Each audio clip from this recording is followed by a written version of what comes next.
নীলফামারীর সৈয়দপুরে লক্ষাধিক শ্রমিকের সুবিধা নিশ্চিতে রয়েছে শ্রম কল্যাণ কেন্দ্র। তবে জনবলের অভাবে এই কার্যকারিতা নেই বললেই চলে। অন্তত ৯০% শ্রমিকই জানেন না কেন্দ্রটি সম্পর্কে কোনো তথ্য। জেলা রিপোর্টার মঞ্জুরুল আলমের পাঠানো তথ্য ও ছবিতে ডেস্ক রিপোর্ট। উত্তরবঙ্গের শ্রমবাজার প্রসার ও শ্রমজীবী মানুষের কথা ভেবে ১৯৮৭ সালে সৈয়দপুরে গড়ে তোলা হয় শ্রম কল্যাণ কেন্দ্র। শ্রমিকের চিকিৎসা সেবা, দক্ষতা বৃদ্ধি, প্রশিক্ষণ সহ পরিবারের সদস্যদের শিক্ষা, বিনোদন ও বিভিন্ন দিবসের সাংস্কৃতিক অনুষ্ঠান করার কথা কেন্দ্র থেকেই। কিন্তু দীর্ঘদিন ধরে বন্ধ এর সব কার্যক্রম। একজন সার্বক্ষণিক চিকিৎসক সহ ১২ জন কর্মকর্তা কর্মচারী থাকার কথা কেন্দ্রে, কিন্তু বছরের পর বছর ধরে এসব অধিকাংশ পদই শূন্য।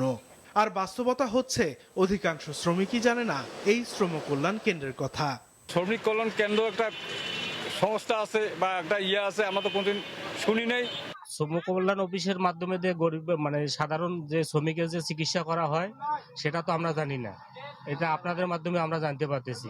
আমরা যাইলে ডাক্তার পাই না, ওষুধ পাই না, কখনো দেখি এটা নাই ওইটা নাই। জাতীয় অর্থনীতিতে শ্রমিকদের ভূমিকা বাড়াতে হলে সচল ও কার্যকর করতে হবে শ্রম কল্যাণ কেন্দ্রের কার্যক্রম, বলছেন বিভিন্ন শ্রমিক সংগঠনের নেতা ও সুশীল সমাজের প্রতিনিধিরা। এখানে প্রশিক্ষণের ব্যবস্থা আছে, এখানে অনেক বিনোদনেরও ব্যবস্থা আছে, যেগুলো কার্যকর নয়। আমরা আশা করি কর্তৃপক্ষের কাছে যেন এই শ্রম কল্যাণ কেন্দ্রটি পুরোপুরি চালু হয়, শ্রমিকের কল্যাণে আসে।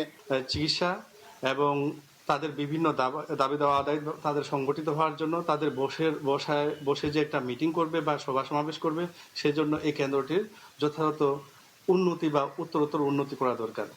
এই জন্য আমি সরকারের যথাযথ কর্তৃপক্ষের দৃষ্টি আকর্ষণ করছি। প্রতিষ্ঠার পর থেকে নানা জটিলতায় শ্রমিক কল্যাণে দৃষ্টান্তমূলক কোনো ভূমিকা রাখতে পারেনি এই কেন্দ্র।